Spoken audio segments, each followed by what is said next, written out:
చిత్తూరు నగరంలో ఇంటింటికి నీటి కుళాయి survey, water supply, gas analysis సర్వేను నగర కమిషనర్ జె అరుణ పరిశీలించారు. నగరంలోని టెలిఫోన్ కాలనీలో పర్యటించి వార్డు అమ్యూనిటీ అడ్మిన్ కార్యదర్శులు ఇంటింటికి నీటి కుళాయి సర్వే చేస్తున్న తీరును పర్యవేక్షించారు.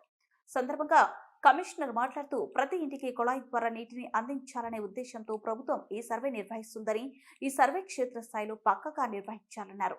కార్యదర్శులు ప్రతి ఇంటికి వెళ్లి సదరు ఇంటికి కుళాయి కనెక్షన్ ఉందా లేదా, ఉంటే రికార్డులో నమోదైందా లేదా, కుళాయి ఉండి రికార్డులో నమోదు కానివి, రికార్డుల్లో నమోదై ఉండి కనెక్షన్ లేనివి, నీరు ఏ సమయంలో సరఫరా అవుతుంది, వాటి వివరాలు పక్కాగా నమోదు చేయాలన్నారు.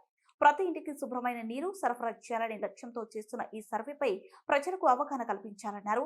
సర్వేను వేగవంతం చేసి త్వరగా పూర్తి చేయాలన్నారు. కార్యక్రమంలో డిఈ రమణ, స్థానిక ప్రజాప్రతినిధులు, వార్డు కార్యదర్శులు పాల్గొన్నారు. ట్యాపే లేకుండా బిల్ వస్తుందా, ట్యాపే లేకుండా ట్యాప్ ఉన్నట్టు మా అసెస్మెంట్లో ఉందా, అక్కడ అసెస్మెంట్ ఈ ట్యాప్ కనెక్షన్ ఇవ్వాల్సిన అవసరం ఉందా, ఇలా అన్ని రకాలుగా సర్వే ట్యాప్ ఇచ్చారు. ఈజీ టేకింగ్ లాంగ్ నో కదా.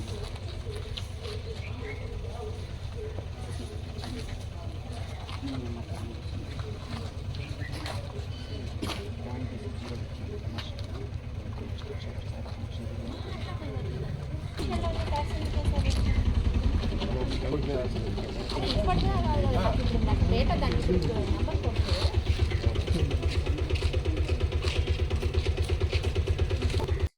స్వయంభూ శ్రీ కాణిపాక వరసిద్ధి వినాయక స్వామి వారిని ఆంధ్రప్రదేశ్ శాసనసభ స్పీకర్ అయ్యన్న పాత్రుడు దర్శించుకున్నారు. స్వామివారి దర్శనార్థం ఆంధ్రప్రదేశ్ శాసనసభ స్పీకర్ కుటుంబ సమేతంగా విచ్చేయగా పూతలపట్టు శాసనసభ్యులు మురళీమోహన్, కాణిపాక ఆర్య ఈవో కె వాణి స్వాగతం పలికారు. శాసనసభ స్పీకర్ ని మేళ తాళాలతో, పూజ సామగ్రితో స్వామివారికి ప్రత్యేక పూజలు నిర్వహించుకున్నారు. అనంతరం ఆశీర్వాద మండలంలో శాసనసభ స్పీకర్ కు పూతలపట్టు శాసనసభ్యులు ఆర్య ఈవో వేద పండితులచే స్వామివారి శేష వస్త్రాలు ఆశీర్వాదం అందించి స్వామివారి తీర్థ ప్రసాదాలు అందించారు. ఈ కార్యక్రమంలో DRO Puliya, RDO Chinnayya, DSP Sudhakar Reddy, tahsildar Mahesh, ఆల్య AEO Vidyasagar Reddy, superintendent Kodandapani, inspector Ravi తదితరులు పాల్గొన్నారు.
సరిపోయేది కదా, పెరుగుతూ ఉంది. మళ్ళీ 1945 నుంచి 65. నేను స్పీకర్గా ప్రమాణ స్వీకారం చేసిన తర్వాత మొట్టమొదటిసారిగా తిరుపతి వెంకన్న స్వామి దర్శనం కోసం రావడం జరిగింది. తర్వాత అమ్మవారి పద్మావతి అమ్మవారిని కూడా దర్శనం చేసుకొని మరి మన ఇక్కడ టెంపుల్కి రావాలని చెప్పి ఆలోచించి వచ్చాం. నాకు ఈ టెంపుల్ చాలాసార్లు వచ్చాను ఇంతకుముందు. స్పీకర్గా మొట్టమొదటి మళ్ళీ ఫస్ట్ టైం రావడం జరిగింది. స్వామి ఆశీర్వాదం తీసుకున్నాను. మొన్న ఎలక్షన్లో ప్రజలు మంచి తీర్పు ఇచ్చారు. రాష్ట్ర భవిష్యత్తును దృష్టిలో పెట్టుకొని ఓటింగ్ జరిగింది. మళ్ళీ ఒక కష్టపడి పనిచేసే నాయకుడికి అవకాశం ఇచ్చారు. అందుకే నేను ఏమన్నానంటే ఇవాళ భగవంతుని మూడు టెంపుల్స్ కలిసినప్పుడు ఈ రాష్ట్ర భవిష్యత్తుని దృష్టిలో పెట్టుకొని ఆ రోజు వెంకటేశ్వర స్వామిని కానీ పద్మావతి అమ్మవారిని కానీ ఇలాగా మన వినాయక స్వామిని కానీ ఈ రాష్ట్రానికి ఆశీర్వాదం ఇవ్వాలి.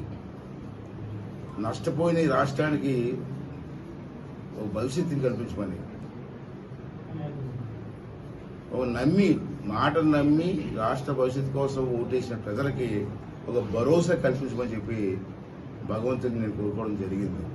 ఎందుకంటే మనం చూసాం నిన్నే ఆగస్టు 15 జరిగింది. మనంతా కూడా పండగ చేసుకున్నాం స్వతంత్ర దినోత్సవాన్ని. 78 సంవత్సరాలు అయిపోయింది స్వతంత్రం వచ్చి. ఆ రోజు దేశ స్వతంత్రం కోసం ఎంతో మంది మహానుభావులు ప్రాణత్యాగం చేశారు.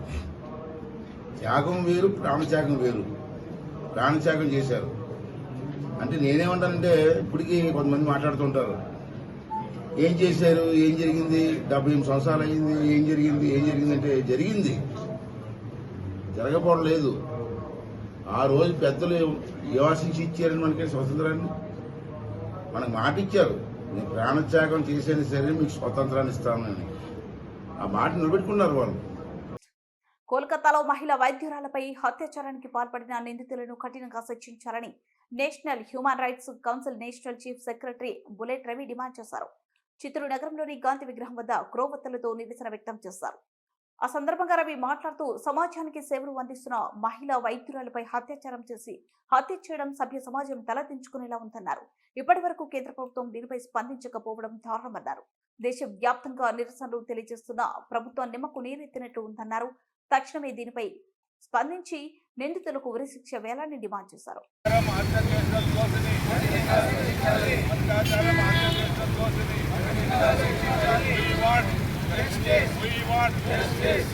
వెంటనే ఖండించాలి గవర్నమెంట్, ప్రతి ఒక్క గవర్నమెంట్ కూడా. కానీ మహిళా డాక్టర్ పైన అత్యాచారం చేసి అంత కిరాతకంగా చంపడం అనేది చాలా దురదృష్టకరం.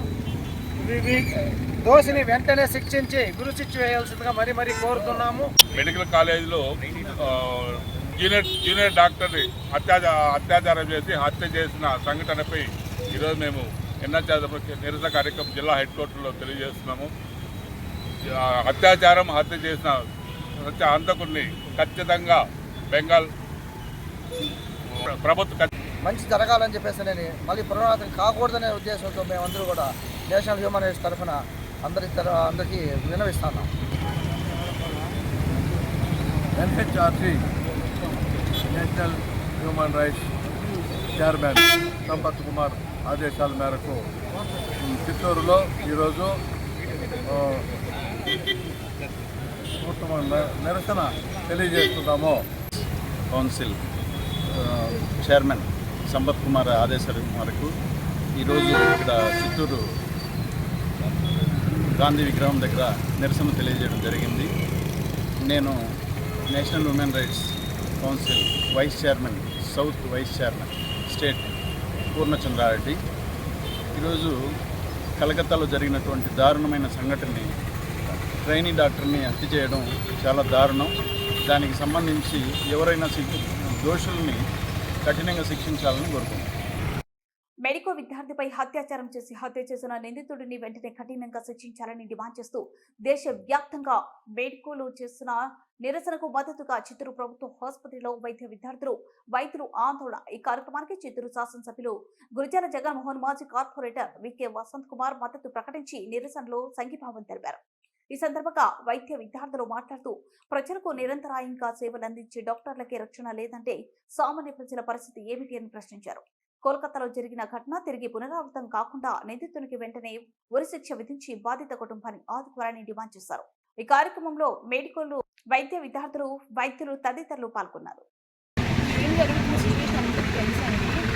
సేఫ్టీ అనేది చాలా తక్కువ. మెయిన్గా డాక్టర్స్కి మధ్య సేఫ్టీ చాలా తగ్గిపోతుంది. మిగతా డిపార్ట్మెంట్స్ నాకు కొంచెం బెటర్ అనిపిస్తుంది డాక్టర్ సేఫ్టీతో పోల్చుకుంటే. మామూలుగా నైట్ డ్యూటీస్ అంటే ఇంటి నుంచి బయలుదేరిన తర్వాత హాస్పిటల్కి వచ్చిన తర్వాత వాళ్ళ పేరెంట్స్ ఫోన్ చేసి, డాడీ లేకపోతే మమ్మీ రీచ్ అయిపోయిన హాస్పిటల్కి, మీరు కంగారు పడకుండా నిద్రపోండి అని అంటే వాళ్ళు సేఫ్గా ఫీల్ అయ్యేవాళ్ళు. ఇది జరిగిన తర్వాత ఇప్పుడు మేము హాస్పిటల్కి వచ్చేసిన తర్వాత కూడా సేఫ్టీ లేదు. ఎందుకంటే ఇది జరిగింది హాస్పిటల్లోనే, ఇంకా ఏమి ప్రొటెక్షన్ ఉంటుంది? ఆ తల్లిదండ్రులు ఎలా నిద్రపోగలుగుతారు? మా బిడ్డ నైట్ బాగానే ప్రశాంతంగా ఉంటుంది, అక్కడ ఏం థ్రెట్ లేదని ఎట్లా ఉండగలుగుతారు? సో అవుట్ ఆఫ్ హాస్పిటల్స్ ఎలాగో ప్రొటెక్షన్ లేదు, ఇన్సైడ్ హాస్పిటల్స్ కూడా ప్రొటెక్షన్ లేదని కదా దీనివల్ల తెలుస్తుంది మనకి. సో హాస్పిటల్స్లో కూడా ప్రొటెక్షన్ పెంచాలి, మెయిన్గా ఫీమేల్ డాక్టర్స్కి. ఎవరికైనా డాక్టర్ ప్రొఫెషన్ మీద చాలా ఇష్టంతో వస్తారు. ఇది జరగడం వల్ల ఈ ప్రొఫెషన్ అంటేనే భయపడుతున్నారు. 100% డాక్టర్స్లో ఈ మధ్య మీరు చూసినట్లయితే 70% ఫీమేల్ డాక్టర్సే ఉన్నారు. ఏ పేరెంట్ ఇది జరిగిన తర్వాత ఇవన్నీ చూసిన తర్వాత తన కూతుర్ని డాక్టర్ ప్రొఫెషన్లో పంపించాలనుకుంటారు? సో సమాజం మారాలి, దీనికి తగిన చర్యలు తీసుకొని మంచి చట్టాలు తీసుకురావాలి. ప్రొటెక్షన్ అనేది ప్రతిసారి ఏదో ఒక జరగడం, ప్రొటెక్షన్ చేయడం, గవర్నమెంట్ సరిగ్గా చర్యలు తీసుకుంటామనడం కొందరికి మర్చిపోవడం జరుగుతూనే ఉంది. ఒక సైకిల్ లాగా జరుగుతూనే ఉంది. కానీ కనీసం ఈసారైనా ఏదైనా ఒకటి రెండు మంచి చట్టాలు తీసుకొచ్చి ఇది రిపీట్ అవ్వకుండా చేస్తే బాగుంటుంది. ఇక్కడ కోల్కతా ఇన్సిడెంట్స్ అందరికీ తెలిసిన విషయమే. మేము దానికి న్యాయం జరగాలి, ఆ అమ్మాయికి న్యాయం జరగాలని ప్రతి ఒక్క మెడికో దేశం తరఫున ముందుకు వచ్చి పోరాటం చేస్తున్నాము.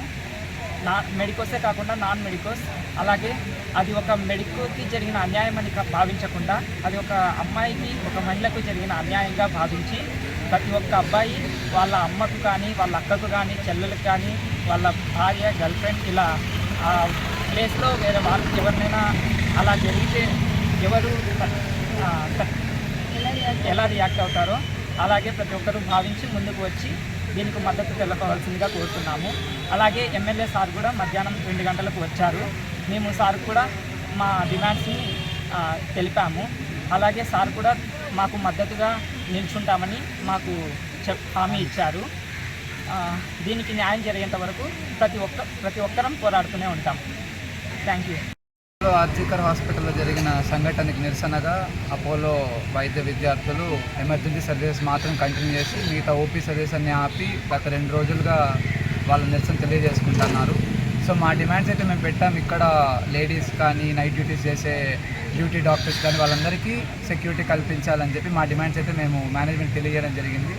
సో ఫర్దర్గా వాళ్ళు ఏం నెరవేరుస్తారో అనేది మేము చూడాల్సి వస్తుంది. అట్లనే ఆ లేడీ డాక్టర్ అత్యాచారం కేసులో కూడా తొందరగా జస్టిస్ జరగాలని మేము కోరుకుంటా ఉన్నాము. ప్రభుత్వం కూడా ముందుకు వచ్చి తగు చర్యలు తీసుకోవాలని అనుకుంటున్నాను. చిత్తూరు నగరంలో దోమల వృత్తిని నియంత్రించడానికి అన్ని రకాలైన చర్యలు తీసుకుని నీటి కుంటలో దోమ లార్వాలను నాశనం చేయడానికి డ్రోన్లతో మందును పిచికారీ చేస్తున్నట్లు నగర కమిషనర్ జె అరుణ పేర్కొన్నారు. డైరెక్టర్ మున్సిపల్ అడ్మినిస్ట్రేషన్ ఆదేశాల మేరకు దోమల వృత్తిని నియంత్రించడానికి డ్రోన్లను ఉపయోగిస్తున్నట్లు వివరించారు. చిత్తూరు నగరంలోని బాలాజీ కాలనీ, ఓవనపల్లి ప్రాంతాల్లో నీటి కుంటలు, నీటి నిల్వ ప్రాంతాల్లో డ్రోన్ల సాయంతో వెక్టోబ్యాక్ బయాలజికల్ ఇన్సెక్టిసైడ్ మందును పిచికారీ చేశామన్నారు. మనుషులు వెళ్లలేని నీటి కుంటలు, నిల్వ నీటి ప్రాంతాల్లో డ్రోన్ల సాయంతో మందును పిచికారీ చేస్తున్నట్లు తెలిపారు. నీటి నిల్వలోని దోమ లార్వాలను నాశనం చేయడం ద్వారా దోమల వృద్ధిని గణనీయంగా తగ్గించొచ్చని, వాటిని గుర్తించి దోమల వృద్ధి ఎక్కువగా ఉన్న 8 బ్లాక్ స్పాట్ ప్రాంతాల్లో డ్రోన్ల సాయంతో దోమ లార్వాల నియంత్రణకు మందులను పిచికారీ చేశామన్నారు. ప్రతి 15 రోజులకు ఒకసారి ఈ ప్రక్రియను కొనసాగించనున్నట్లు కమిషనర్ తెలిపారు. ఈ కార్యక్రమంలో MHO Anil Kumar Nayak, sanitary inspector Chinnayya, malaria assistant Murali పాల్గొన్నారు.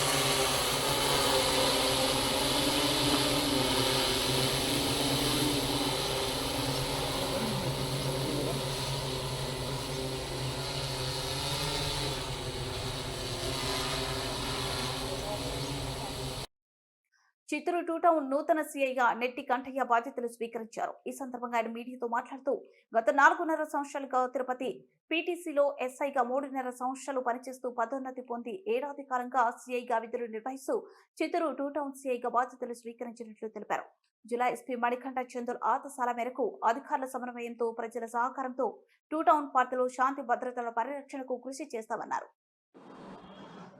అందరికీ గుడ్ మార్నింగ్. నా పేరు డి నెట్టికంఠయ్య. నేను గతంలో తిరుపతి పీటీసీ కళ్యాణ్ డ్యామ్ నందు 4.5 సంవత్సరాలు ఎస్ఐగాను మరియు అక్కడే ప్రమోషన్ అయ్యి సిఐగాను విధులు నిర్వర్తించడం జరిగింది. ఈ మధ్య జరిగిన సాధారణ బదిలీలో భాగంగా గౌరవనీయులు అనంతపురం జిల్లా డిఐజీ వారి ఉత్తర్వుల మేరకు మరియు గౌరవనీయులు చిత్తూరు జిల్లా ఎస్పీ సార్ వారి ఉత్తర్వుల మేరకు ఉత్తర్వులు పొంది ఈ దినం చిత్తూరు టూ స్టేషన్ సిఐగా బాధ్యతలు తీసుకోవడం జరిగింది. ప్రధానంగా గౌరవ ఎస్పీ సార్ వారి ఆదేశాల మేరకు ఇక్కడ ఏదైతే ఈ సమాజాన్ని పట్టి పీడిస్తున్నాయో గాంజా కానీ లేదంటే అక్రమ మద్యం కానీ లేదా ఇతర మత్తు పదార్థాలు ఏవైనా కానీ వాటిని అరికట్టడానికి ప్రధానంగా దాని మీద చర్యలు తీసుకుంటాం. వాటితో పాటు ఫ్రెండ్లీ పోలీసింగ్ కూడా వ్యవహరిస్తాం. అయితే ఎవరైతే సంఘ విద్రోహ శక్తులు కానీ లేదా యాంటీ సోషల్ ఎలిమెంట్స్ వారు ఎవరైనా కానీ లా అండ్ ఆర్డర్కి ఆటంకం కలిగించే వారిపై ఫ్రెండ్లీ పోలీసింగ్ మాత్రం ఎట్టి పరిస్థితుల్లో ఉండదు. తప్పనిసరిగా కఠినంగా వ్యవహరించాల్సి ఉంటుంది, వ్యవహరిస్తాం కూడా.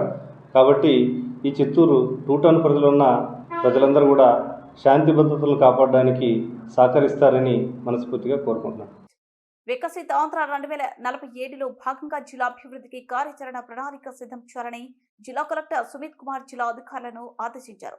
చిత్తూరు జిల్లా కలెక్టర్ కార్యాలయం సమావేశ మందిరంలో వికసిత ఆంధ్ర 2047లో భాగంగా కార్యాచరణ ప్రణాళికల రూపకల్పనపై జిల్లాలోని సంబంధిత జిల్లా శాఖల అధికారులతో శిక్షణ కార్యక్రమం నిర్వహించారు.